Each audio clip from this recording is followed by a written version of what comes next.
Hello, friends. I am recording this and I'm not quite sure how I'm going to release it. The new podcast is technically not published or started yet. So I may just let this be the first episode, or I may post this just on YouTube, Substack. I'm not sure. Anyway, wherever you're finding this, however you're finding this, I could not let this important week go by without sharing what has been moving through, what I'm noticing, all of these types of things as an offering to us about how we want to move and how we want to center and what might be asking to be organized in our fields so that we can show up, can keep showing up, so that we can stay awake. We can stay in feeling and we can stay focused in the ways that we need in these very interesting, trying times. So, if we have happened to never meet before, this is the first time you're seeing me in this way. My name is Elisha Tishel. I am a priestess. I am an oracle. I am a teacher. I am interested in the embodiment of soul. I'm interested in getting consciousness here into our body and to really understanding what this human journey was meant for beyond survival. So, with that, we're at this new moon, lunar eclipse, lunar new year, Chinese zodiac new year. The lunar eclipse called a ring of fire. We have the fire horse, it is the Chinese zodiac. We're at Gene Key 30 in our transit, which is the celestial fire. Oh, hello, fire, right? Hello, fire. And a lot of my own field work and what I've been teaching and moving, that shift from water to fire really began last year. Of course, that is supported by the zodiac. That was not the first place I experienced it, was in my own internal listening and feeling and shifting and knowing that I personally, my field was moving from being very water based to fire based as the elemental activation. And then, of course, was symbolically, I was able to receive that back symbolic. It was mirrored back from astrology. I'm not an astrologist. I'm a baby dabbler, student, forever novice. So I'm not going to really explain astrology to you because I can't.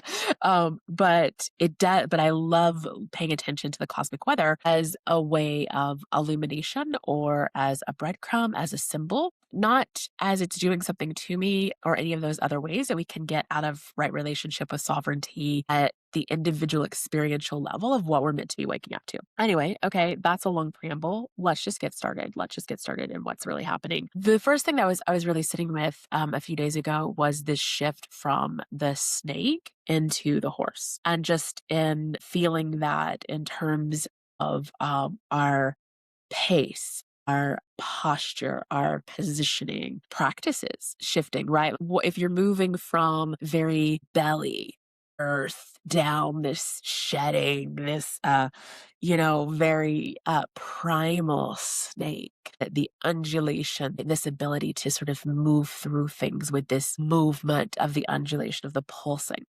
That is one rhythm. And then we think about galloping. We think about the way a horse moves, a horse cantering, the way that it shifts directions, very differently. So that the snake is going to, move head tail. And then all of a sudden with this horse, we've got this contralateral or this cross lateral movement that really matters and bringing in. And so from a movement perspective, they're very evolutionary related, but the horse is a very different cadence or aspect of the evolutionary journey from where the snake pattern is. And so just inviting ourselves to really recognize that something's asking for a change. And I think this can be a place that's really important in our journey, because so often we get, even when maybe we don't mean to, we keep fixing and becoming a little rigid and solid in our identification of where we're locating ourselves and how we're locating ourselves. And so even what I've been noticing in clients is this continual referencing of like, well, what I learned last year and like how it was and like what I'm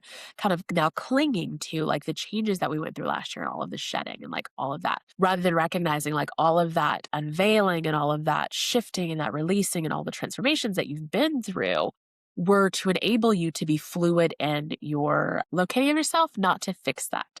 And so this now interesting aspect to like be in a new position, to have a new pace, to have different posturing as we move with this new archetypal activation is like, I can't keep locating myself in the same places. I can't keep sort of articulating myself from the same story, the same rhythm. And so that's going to mean that our practices and our perceptions are going to need to shift.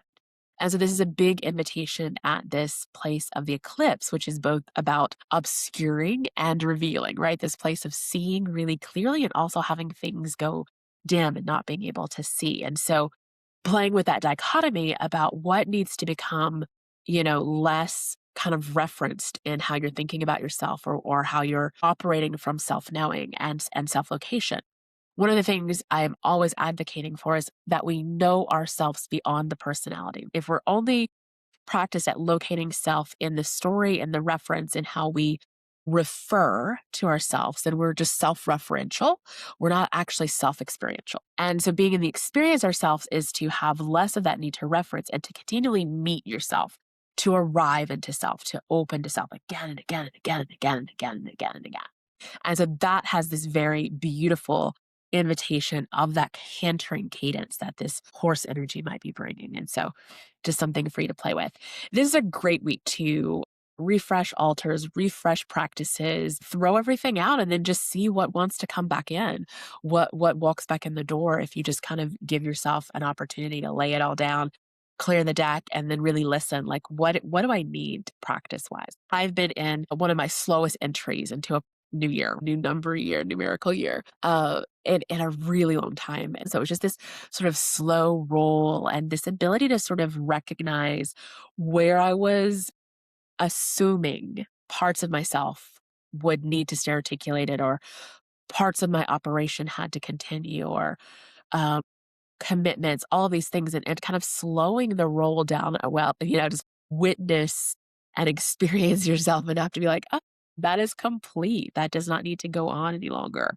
That's not necessary. I actually can let that go. It is one of the most courageous things, is to be willing to lay it all down. And then from the experience, from this place of deep inner knowing, understand then what comes back into center to move forward. And it's not about getting it right. It's not about, a once and done type of healing. It's not sort of like we don't spiral back through ourselves. It's not about any of those things. It's about a real willingness to understand that you are part of the stream of consciousness that is ever evolving and ever changing, always flowing. There is an unchangeable aspect to our essence, and there is an ongoing flow that is not about fixing or storing, even subtexting of our essence.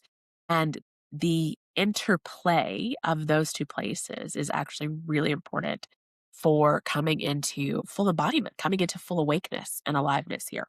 And so this is a great week to play with that. One of the questions that came through as I was thinking about how this shift from all of the shedding and this pulsing of the snake towards the impulsing of the horse was this question of what is freedom truly? What is freedom truly? What is liberation?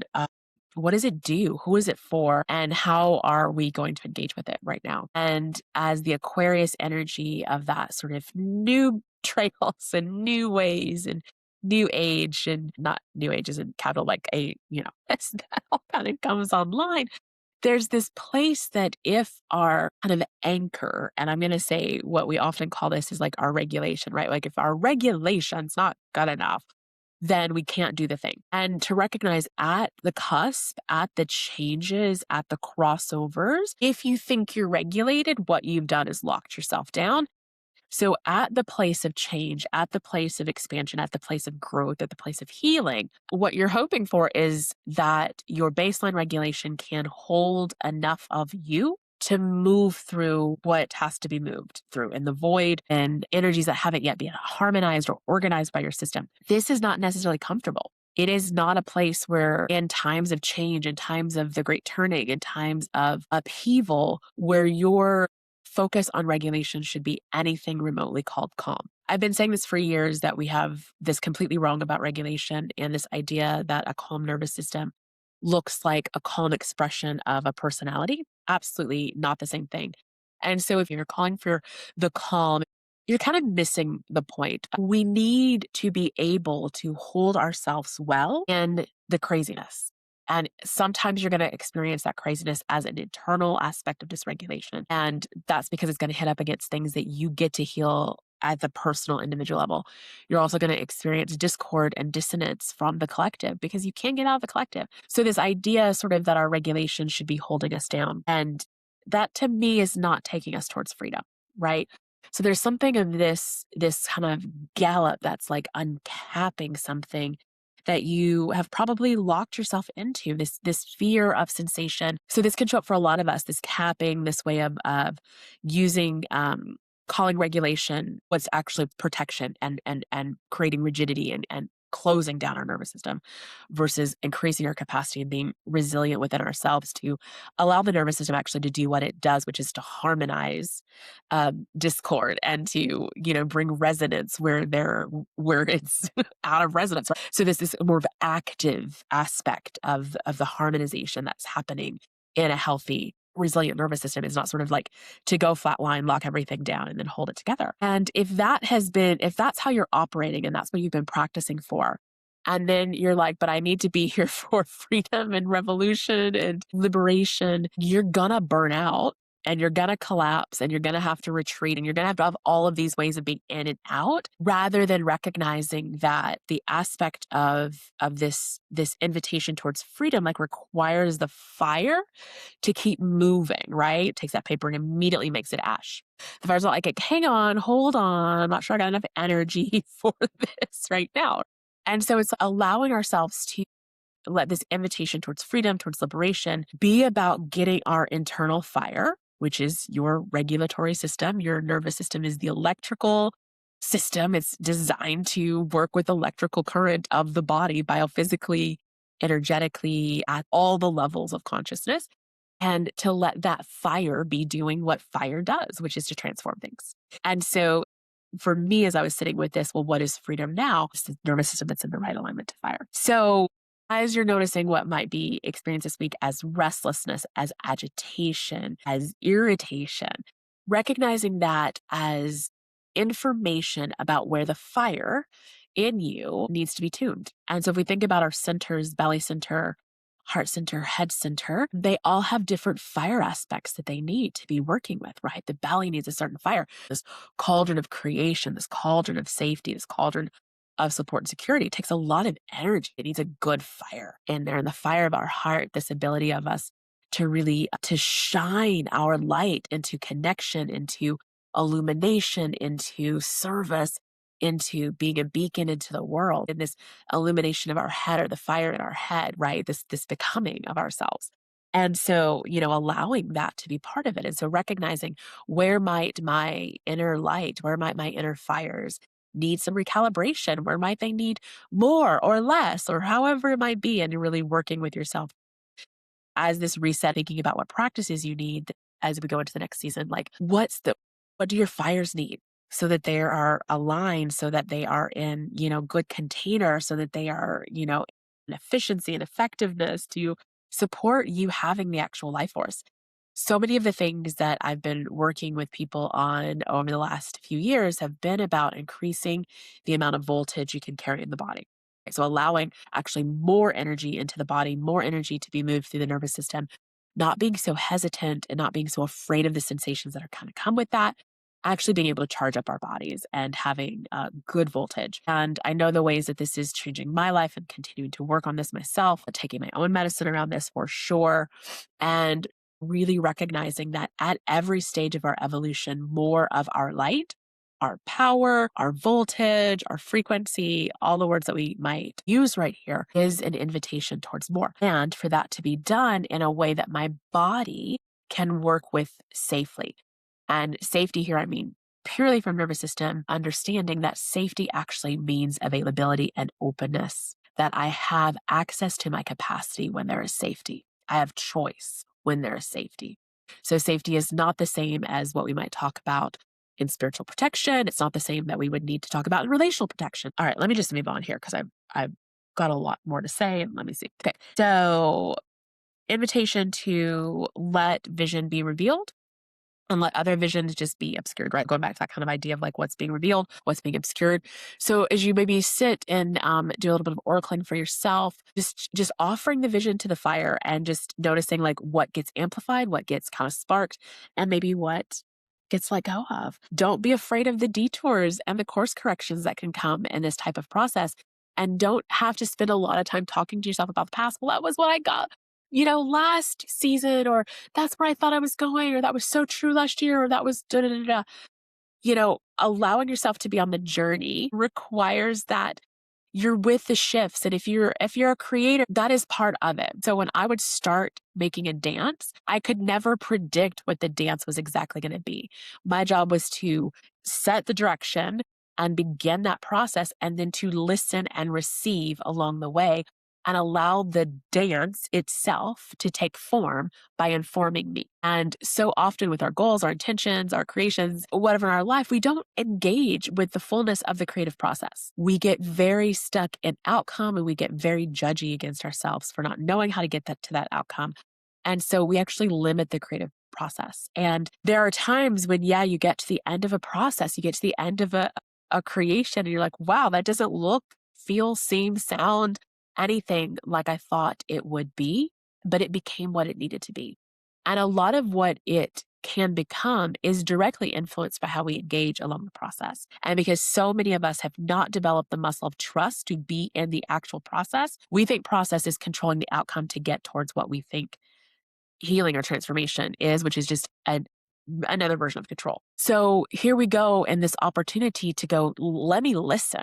If you're on my newsletter, if you're paying attention to anything I'm saying right now, listen, listen, listen, listen, listen. Listen is the medicine. Listen is the key right now. Listen, listen, listen, listen, listen. And after listen comes feel, comes be with, comes meet, comes work with, work into, be worked over by. Then comes some translation, and translation into creation, not translation into locked meaning.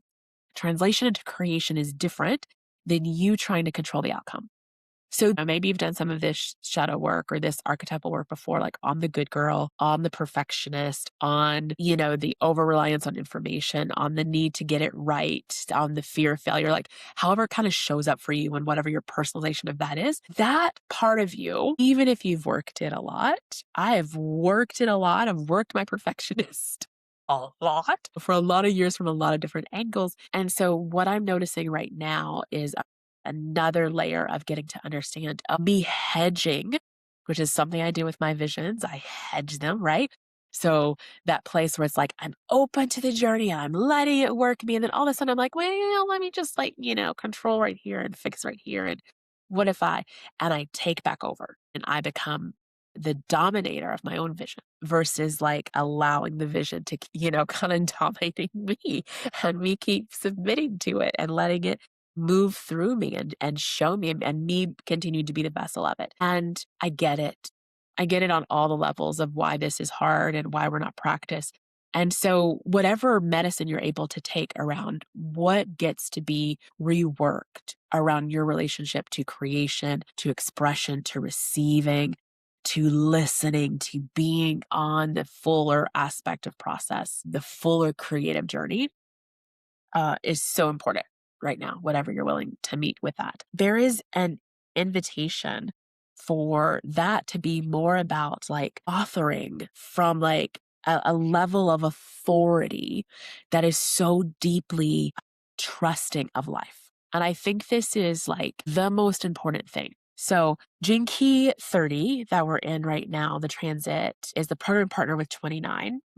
It's the ring of purification. And you can hear like I've got stuff going on in my throat right now, which is always what happens for me when we're in the ring of purification. This the throat chakra, right, which is also the purifying vessel of our energy anatomy, has to do a lot of work to purify things. And so I've been in a big throat activation in this ring and this understanding that the fire here in the throat for the luminous voice to be able to do its work and to hold the frequencies and to hold the amount of resonance for the message to be fully felt, beyond how many likes and views and all of those aspects for the true journey of my visibility to continue. There's this thing happening. here in this gene key 30, gene key 29 ring of purification. And so the two shadows here, gene key 30, Richard writes it as desire. I don't love that. Being, yeah, for all the reasons. I don't need to go that right now. So I work with it as the hunger, right? So it talks about it being the hunger. So the hungry ghost for me is what really resonates around how this shadow operates. And it's like the needing and the wanting and the entitlement and this just devouring and consumption and all without container, right? All without focus, all without being towards a relationship with the divine. And then the gene key 29 is the shadow of half-heartedness. And so as these two interplay, what happens is there is this energy of pessimism, of futility, of fatality, of maybe even nihilism. Gene key 30 can show up in the oppression of being overly serious or the reactive nature of being flippant. And why this feels so important right now is because as we are recognizing at this shift, at this cusp, new moon, lunar eclipse, this year of 2026 that, is a cusp year, like all of the, like whatever version of looking at this that you're doing. So whatever your cosmologies are, whatever kind of information you're looking at, there's a lot of rhetoric here that matches in different language. So something is changing, something is dying, and something is birthing. We're in a threshold and dark night of it and all this stuff. This energy of pessimism that can take over and actually have us uh, lowering our life force and lowering our voltage and lowering our creation, lowering our it doesn't matter. We're just already looking, we're looking at the evidence that is here, that seems to be here right now. That's like, it's not going to change. It's just so fucking bad. It's just all going to go downhill and we just don't know. And it's just like, it can be hard. It can be hard not to find that pessimism and that what's the point? And then some of us might over rev in that. So some of us might be like, well, that feel that pessimism and we really push back. And so we kind of come into an over articulation or over seriousness. And we got to just, fight our way out of this and just make our point so, demandingly. And I'm not saying do not have fight right now. I am so righteous rage is necessary and feminine rage right now is really necessary. What I mean is from an energetic perspective, if that ability to fight is completely rooted in your pessimism, it's not going to have the same impact that you actually want. The other side, right, is that the flippantness is well, it doesn't really matter what I do, right? It doesn't really matter. This is it's pointless because the world is going to be fucked up and, the billionaires and the bullshit and, the way we treat life and all of these things. And so what we want to do is actually release the resonance with that pessimism and really recognize that every intentional act is a magical act. Every intentional act of devotion, of focus. When we take the posture, when we take the position, when we take the perception, my sacred gaze matters. My heartfelt intention matters. What I do now, what I say now, how I say it now, even more so, how I say it now. The energy, the alignment, the clarity of declaring, right? That life matters, that we do not treat bodies and people and the earth this way. We do not do this. This is unconscionable. This is insanity, right? And that when I can recognize that my anchoring into that becomes a radical act that shifts, drop by drop, shifts the current of the collective. Very powerful, very powerful. And so making sure that one of the things for me that keeps me from sort of keeping that low hum of pessimism in my body is to do grief practice and then to follow that by pleasure practice. So having a place with rather than sort of staying in the pessimism, blah, blah, blah, is actually going into the depth. And usually right now, as the grief comes, so does the rage. And so does my need to sort of, really, really be in that space of allowing it, right? And so the other thing is if I stay in pessimism, I never have to feel despair. And if I don't feel despair, then I never actually have to wrestle with how to engage my power in a true way. Because from the pessimism, again, I can rev it or I can collapse it, but I don't ever hold it in my center. This is a very important place of actually, can I be in my range in relationship? Can I recognize that my ability to feel the depth of all of it? Can I recognize that my need to feel fear right now is not me going, oh, I'm not regulated enough and this is really hard. It is fucking hard. It is fucking hard. There's no way to be regulated when we're at cusp, when we're at threshold. The regulated enough is like, "Oh, I'm still functioning. Well, I can find a pocket of rest. I can engage. Oh, that was a little too much articulation. Right? Like it's interplay, right? It's interplay. It's interactive. It's ongoing. It's responsive, right? Am I staying responsive? I'm regulated enough. Am I a little bit reflective? I'm regulated enough. Am I feeling things? I'm regulated enough, right? And so just allowing ourselves to be in it. So the last thing I want to say that's really being initiated from this perspective of this new beginning right here, this new season, is a level of discernment that we have maybe never lived in before. I don't think we've ever lived in before. I don't think we've ever had to require ourselves to live into this level of discernment. Recognizing, again, discernment, just like I was talking about the nervous system and our regulation being this ability to bring things in, being more momentary response and not sort of a lockdown, sort of ongoing thing that we're tracking, but that we're experiencing. Discernment is the same. Discernment, it is what the nervous system does, but it's expressed at perception.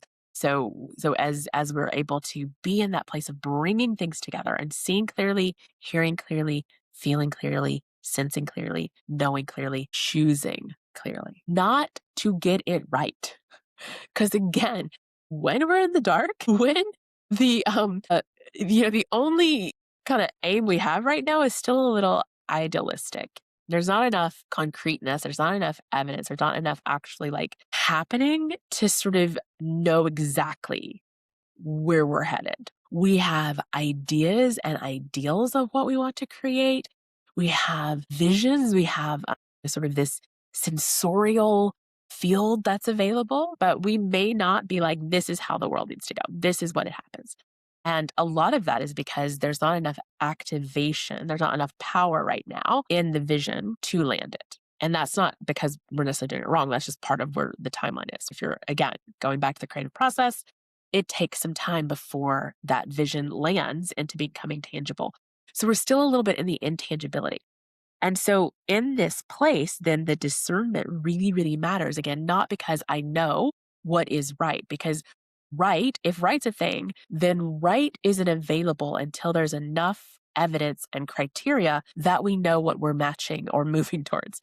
In this place of shifting, of changing, of dissolving and reforming all these places, we don't have enough criteria to know exactly how to strike rightly. We don't exactly know the right tones. We don't exactly know the right pathways. We're learning, we're creating, we're doing that. So it's messy, messy, messy, messy. Now, where discernment matters so much in the mess is not, again, to try and get the outcome to be manageable or wrestled into a great story, a really, a good elevator pitch, a 30-second niche that I can lay out there. It's actually to be able to discern as a parceling out, as an essentializing, as a sifter. So discernment is sort of like this ability to move through all of the haziness, even when we can't quite see past the cloud. But it's like this, I sense this is the clarity, this pocket.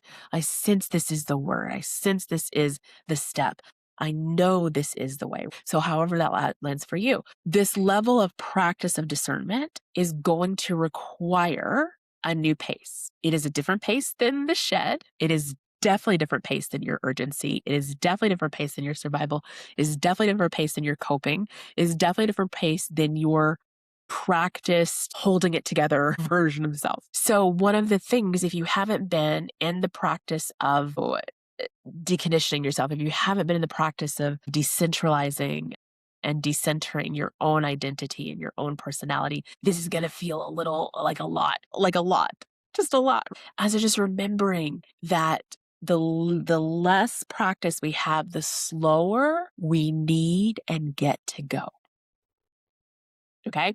And one of the things I love to say is go slow so that we can go fast. Go slow now so that we can go fast. And if you've ever learned to ride a horse, if you've ever tried to, get a horse to follow your commands, you have to go slow and be really clear, be very intentional. And then you can go fast, right? So I'll leave it at there. What I want you to know is that um, I am more committed than ever to showing up for us and speaking in my way about these things and what they're moving, and to more committed than ever to really helping us to understand what the power of depth nervous system work does for our ability to be fully awake and alive here. That it's not about it's not about some pretense of calmness. It's not about protecting yourself from life. It is about being available to all of life, and to understanding that for me, there is no actualization of an open, available nervous system that does not lead us to the sacredness of life. That's just how it is for me. So I imagine if you've listened to me this far, that something of that resonates to you. So I just also want to mention I'm going to be leading in a few weeks a free masterclass. Embody Your Intuition is here. It's happening. I know the waitlist has been there for a really long time.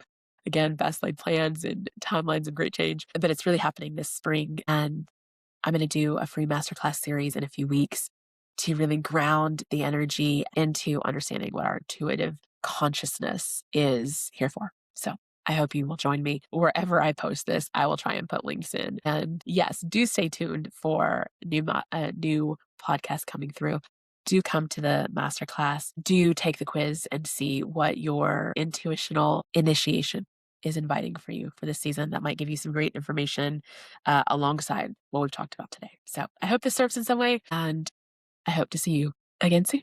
Take care.